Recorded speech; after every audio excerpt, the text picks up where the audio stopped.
Hi everyone, ನಾನು ನಿಮ್ಮ ಸಂದರ್ಶಿನಿ ಸ್ವಾಮಿ. ಮನಸ್ಸಲ್ಲದ ಮದುವೆ ಕಥೆಯ ಮುಂದುವರಿದ ಭಾಗ. ಅದಕ್ಕೂ ಮೊದಲು ನನ್ನ ಕಥೆಗಳು ನಿಮಗೆ ಇಷ್ಟವಾಗಿದ್ದರೆ ತಪ್ಪದೆ ಕಮೆಂಟ್ ಮಾಡಿ, ಲೈಕ್ ಮಾಡಿ, ಶೇರ್ ಮಾಡಿ. ಹಾಗೆ ನನ್ನ ಚಾನಲ್ಗೆ ಹೊಸಬರಿದ್ದರೆ ಸಬ್ಸ್ಕ್ರೈಬ್ ಆಗಿ ಪಕ್ಕದಲ್ಲಿರುವ ಬೆಲ್ಲೈಕನ್ನ ಕ್ಲಿಕ್ ಮಾಡಿ. ಇದರಿಂದ ನನ್ನೆಲ್ಲ ಕಥೆಗಳ ನೋಟಿಫಿಕೇಷನ್ ನಿಮಗೆ ಸಿಗುತ್ತೆ. ಸೊ ಬನ್ನಿ, ಕಥೆಯ ಮುಂದುವರಿದ ಭಾಗನ ನೋಡೋಣ.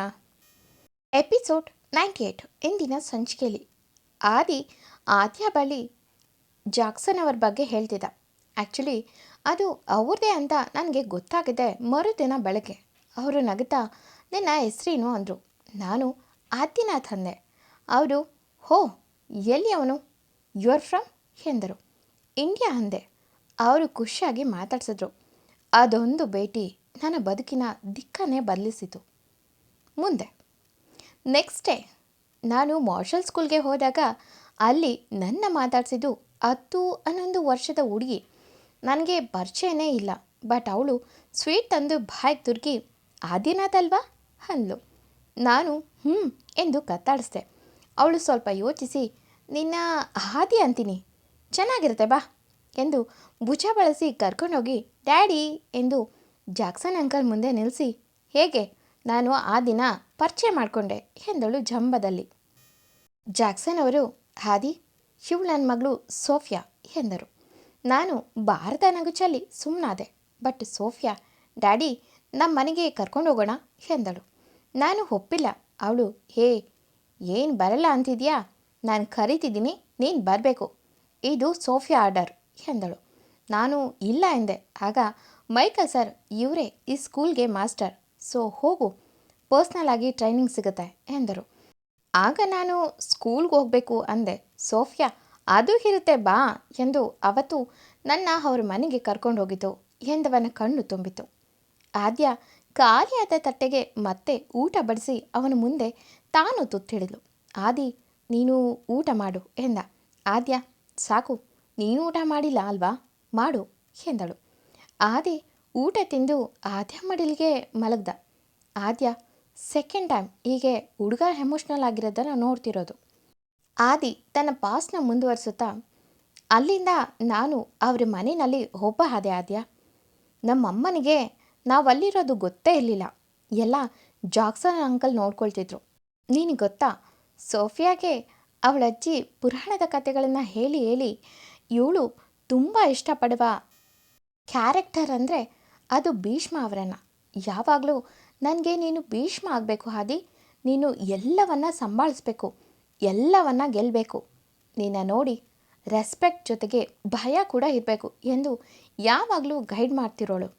ಜಾಕ್ಸನ್ ಅಂಕಲ್ ಕೂಡ ಬೆಳಿಗ್ಗೆ ಸಂಜೆ ಚೆನ್ನಾಗಿ ಮಾರ್ಷಲ್ ಕಲಿಸಿದ್ರು. ನನಗೆ ಸೋಫಿಯಾ ಆಲ್ ಇನ್ ಒನ್ ಆಗಿದ್ಲು. ಅವಳು ಯಾವತ್ತೂ ನನಗೆ ರೆಸ್ಪೆಕ್ಟ್ ಕೊಡ್ತಿರಲಿಲ್ಲ.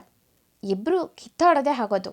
ಒಂದಿನ ರಕ್ಷಾಬಂಧನ ದಿನ ನನಗೆ ರಾಖಿ ಕಟ್ಟಿ ಇದೆಲ್ಲ ನಮ್ಮ ಕಡೆ ಇಲ್ಲ ಆದಿ, ಬಟ್ ನೀನು ನನಗೆ ತಮ್ಮ ಕಣೋ ಎಂದು ಹೇಳಿ ನನಗೆ ಅವರ ಮನೆಯಲ್ಲಿ ಅಲ್ಲದೆ ಅವರ ಮನಸ್ಸಲ್ಲೂ ಜಾಗ ಕೊಟ್ಟರು.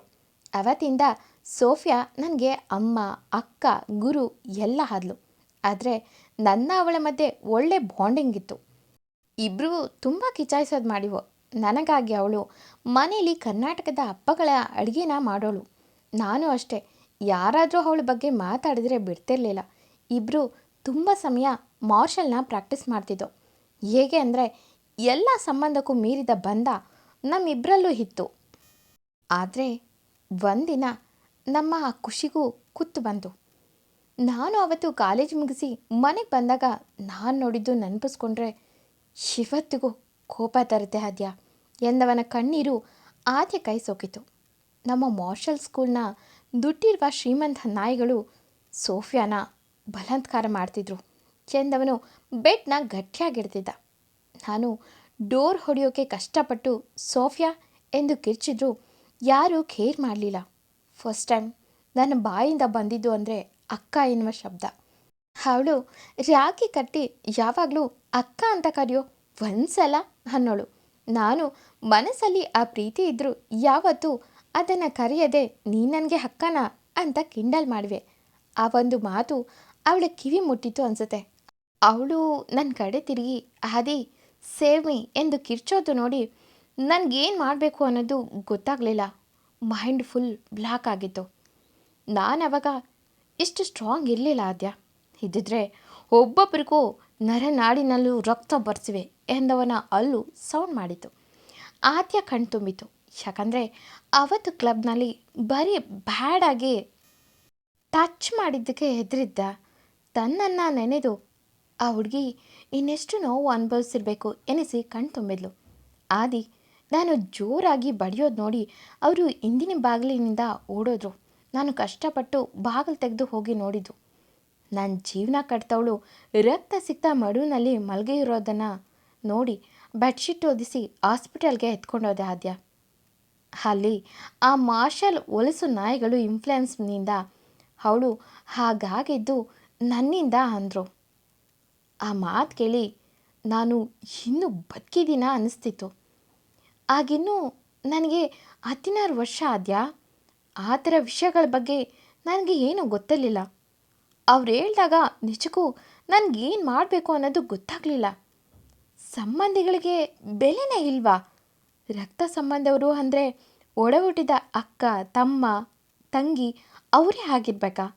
ನಮ್ಮಂಥವರು ಜನ್ಯೂನಾಗಿ ಅಕ್ಕ ತಮ್ಮ ಆಗಿರಬಾರ್ದಾ ಅನಿಸಿತು. ಅವತ್ತು ನಾನು ಕಲಿತ ಪಾಠ ಎಂದು ಮುಷ್ಟಿ ಬಿಗಿ ಹಿಡಿದು, ನೋನೋ ಅವರು ನನಗೆ ಕಲಿಸಿದ ಪಾಠ ಎಂದು ದಾವಡೆ ಬೆಗೆದು ರೆಸ್ಪೆಕ್ಟ್ ಕೊಡೋದು ಅಂದರೆ ಒಂದು ಪವರ್ಗೆ, ಇನ್ನೊಂದು ದುಡ್ಡಿಗೆ. ಅದು ಅವತ್ತು ನನಗೆ ಗೊತ್ತಾಗಿದ್ದು.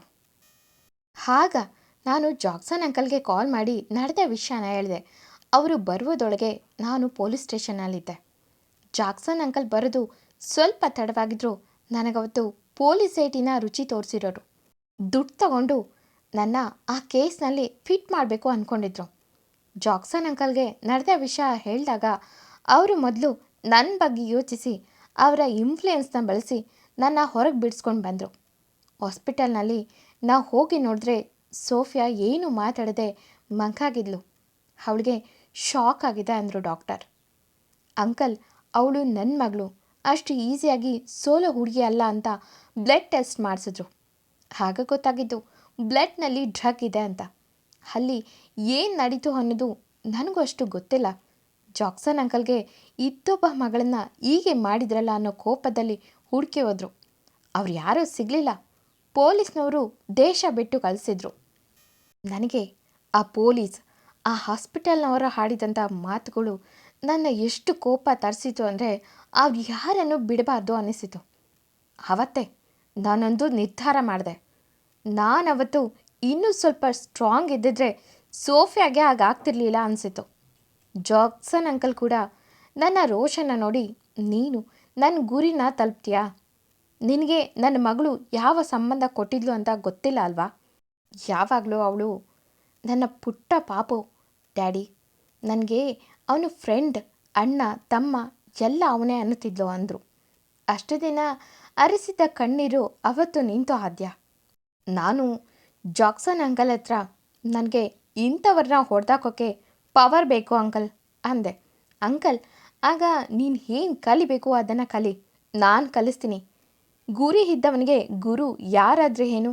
ನೀನೀಗ ಇಲ್ಲಿರೋದು ಬೇಡ, ಚೀನಾಗೋಗು ಅಂದರು. ಸೊ ಅವ್ರ ಗುರಿ ಮುಟ್ಟೋಕ್ಕೆ ನಾನು ಇಷ್ಟ ಇಲ್ಲದಿದ್ದರೂ ಚೀನಾಗೋದೆ. ಅಲ್ಲಿ ಜಾಕ್ಸನ್ ಗುರುಗಳ ಫ್ರೆಂಡ್ ರೈನಾ ಅಂತ ಇದ್ದರು. ಅವ್ರ ಹತ್ರ ಮಾರ್ಷಲ್ ಕಲಿತೆ. ಜೊತೆಗೆ ನನ್ನ ಸೈನ್ಸ್ ಫೀಲ್ಡ್ ಬಿಟ್ಟು ನನಗೆ ಬೇಕಾದ ಪವರ್ನ ಪಡೆಯೋಕ್ಕೆ ಏನು ಮಾಡಬೇಕೋ ಅದನ್ನೆಲ್ಲ ಮಾಡಿದೆ. ಯಾವ ಒಂದು ಪುಟ್ಟ ಚಾನ್ಸ್ ಕೂಡ ಬಿಡಲಿಲ್ಲ ಆದ್ಯ. 5 ವರ್ಷ ಕಷ್ಟಪಟ್ಟು ವಾಪಸ್ ನಾನು ಬಂದಾಗ ಇಲ್ಲಿಯ ಪರಿಸ್ಥಿತಿ ಬೇರೆಯೇ ಇತ್ತು. ಸೋಫಿಯಾ ನಮ್ಮನ್ನು ಬಿಟ್ಟು ಹೋಗಿದ್ಲು. ಜಾಕ್ಸನ್ ಅಂಕಲ್ ಮೂಲೆ ಸೇರಿದ್ರು. ನಮ್ಮ ಸ್ಕೂಲ್ ಹೆಸರು ಕೆಳಗೆ ಬಿದ್ದಿತ್ತು. ಆ 4 ಜನ ನಮ್ಮ ಅಂಕಲ್ ಕಣ್ಣು ಮುಂದೆನೇ ಮೆರೀತಿದ್ರು. ಅಲ್ಲೆಲ್ಲ ನನ್ನ ಮತ್ತು ಸೋಫಿಯಾ ಬಗ್ಗೆ ಕೆಟ್ಟಾಗಿ ಮಾತಾಡ್ತಿದ್ರು ಅಂತ ಗೊತ್ತಾಯಿತು. ಅವಳು ಬರೆದಿಟ್ಟಿದ್ದ ಒಂದು ಲೆಟರ್ ನನ್ನನ್ನು ಪೂರ್ತಿಯಾಗಿ ಭೀಷ್ಮ ಹಾಗೆ ಮಾಡಿತು. ಜಾಕ್ಸನ್ ಅಂಕಲ್ ನನ್ನ ಹತ್ರ, ಇನ್ನು ಮುಂದೆ ನನ್ನ ಸ್ಕೂಲ್ ನಿಂದು, ನೀನು ನನ್ನ ಮಗ ಅಂತ ಬೆಳೆಸಿದ್ದೆ. ನಾನು ಕಲಿತ ವಿದ್ಯೆನ ನಿನಗೆ ದಾರೆ ಎರೆದಿದ್ದೆ ನಿನ್ನ ಮಗ ಅಂತ ತಿಳಿದು. ಇನ್ನು ಮುಂದೆ ನೀನು ನಿನ್ನ ಹಣೆ ಬರಹನ ಬರೆದುಕೋ. ಇಲ್ಲಿ ಯಾರೂ ಯಾರನ್ನು ಬೆಳೆಸಲ್ಲ. ನಮ್ಮನ್ನು ನಾವೇ ಬೆಳೆಸಬೇಕು. ಇವತ್ತು ಸೋಫಿಯಾಗಾದ ಪರಿಸ್ಥಿತಿ ಇನ್ನು ಮುಂದೆ ನಿನ್ನ ಕಣ್ಣು ಮುಂದೆ ಯಾರಿಗೂ ಆಗಬಾರ್ದು. ತಪ್ಪು ಮಾಡಬಾರ್ದು, ಮಾಡ್ತಿದ್ರು ನೋಡಿಕೊಂಡು ಸುಮ್ಮನಿರಬಾರ್ದು ಎಂದಿದ್ದು ನನಗೆ ಈಗಲೂ ರಕ್ತ ಕುದಿಯೋ ಥರ ಮಾಡುತ್ತೆ. ಆಗ ಮೈಕಲ್ ಇಂಡಿಯಾದಲ್ಲಿದ್ದರು. ನಾನು ಮೈಕಲ್ನ ಮೀಟ್ ಮಾಡಿದಾಗ ಗೊತ್ತಾಗಿತ್ತು, ನನ್ನ ಮತ್ತು ಸೋಫಿಯಾ ಬಗ್ಗೆ ಕೆಟ್ಟ ಸಂಬಂಧ ಕಲ್ಪಿಸಿ ಸೋಫಿಯಾ ಸಾವಿಗೆ ಕಾರಣ ಆದರು.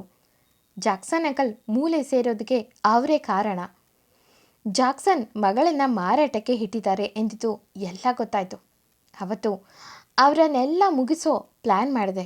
ಆಗ ನನಗೆ ಸಿಕ್ಕ ಅವಕಾಶ ಮಾರ್ಷಲ್ ಮ್ಯಾಚ್. ಅದರಲ್ಲಿ ನನಗೆ ಅವಕಾಶ ಸಿಗೋ ಹಾಗೆ ಮಾಡಿದ್ದು ಮೈಕಲ್ ಸರ್. ಅಲ್ಲಿಂದ ನನ್ನ ಕಠಿಣ ಪರಿಶ್ರಮ ಹೇಗಿತ್ತು ಅಂದರೆ, ಊಟ ನಿದ್ದೆ ಅನ್ನೋ ದಾಹಕ್ಕಿಂತ ಅವರನ್ನು ಕೊಲ್ಲೋ ದಾಹನೇ ಜಾಸ್ತಿ ಇತ್ತು. ಇಷ್ಟು ದಿನ ನನ್ನಲ್ಲಿ ಹಿಡಿದಿದ್ದ ಕೋಪ ಎಲ್ಲ ಹೊರಗಾಗಬೇಕು ಅನ್ನಿಸ್ತಿತ್ತು. ಅದಕ್ಕಿಂತ ಮೊದಲು ಸೋಫಿಯಾ ಮತ್ತು ನನ್ನ ಮಧ್ಯೆ ಇರುವ ಸಂಬಂಧ ಕೆಟ್ಟ ಸಂಬಂಧ ಅಲ್ಲ, pure brother and sister relationship ಅಂತ ಮೊದಲು ಹೇಳಿಸ್ಬೇಕಿತ್ತು. ಅದೇ ನನ್ನ ಮೊದಲ ಗುರಿ. ಆವತ್ತಿಂದ 1.5 ತಿಂಗಳು ಆ ಮ್ಯಾಚ್ನಲ್ಲಿ ಅವರನ್ನು ತಲುಪೋಕ್ಕೆ ಕಷ್ಟಪಟ್ಟೆ. ಸಾಯಿಸೋ ಗುರಿ ಇತ್ತು, ಆದರೆ ಅವರು ದೂರ ಇದ್ದರು. ಬಿಡಲಿಲ್ಲ. ಫೈನಲಿ 200 ಜನರನ್ನು ಸೋಲಿಸಿ ಅವರನ್ನು ತಲುಪಿದೆ. ಆವತ್ತು ನನಗೆ ಪವರ್ ಎಷ್ಟಿದೆ ಅನ್ನೋದನ್ನು ತೋರಿಸೋ ಗಳಿಗೆ ಬಂದಿತ್ತು. ಸಿಕ್ಕ ಇಬ್ಬರನ್ನು ಹೇಗೆ ಹೊಡೆದೆ ಅಂದರೆ, ಅವತ್ತು ಅವರಾಡಿದ ಮಾತು, ಸೋಫಿಯಾಗೆ ಮಾಡಿದ್ದ ಅನ್ಯಾಯ, ಅದನ್ನೆಲ್ಲ ನೆನೆದು ಅವರನ್ನು ಒಂದೇ ಸಲ ಸಾಯಿಸಬಾರ್ದು ಅಂತ ಡಿಸೈಡ್ ಮಾಡಿ ಅವತ್ತು ಬರೀ ಅವರನ್ನು ಸೋಲಿಸ್ದೆ. ಬಟ್ ಅವರ ಬಾಯಲ್ಲೇ ಸೋಫಿಯಾ ಮೇಲೆ ಮಾಡಿದ ದೌರ್ಜನ್ಯನ ಹೊರಗೆ ತರಬೇಕು ಅಂತ ಡಿಸೈಡ್ ಮಾಡಿದೆ. ಎಂದಿನಂತೆ ಈ ಕತೆ ಮುಂದುವರಿಯೋದು. ಈ ಕತೆ ನಿಮಗೆ ಇಷ್ಟವಾಗಿದ್ದರೆ ತಪ್ಪದೆ ಕಮೆಂಟ್ ಮಾಡಿ, ಲೈಕ್ ಮಾಡಿ, ಶೇರ್ ಮಾಡಿ. Thank you for watching.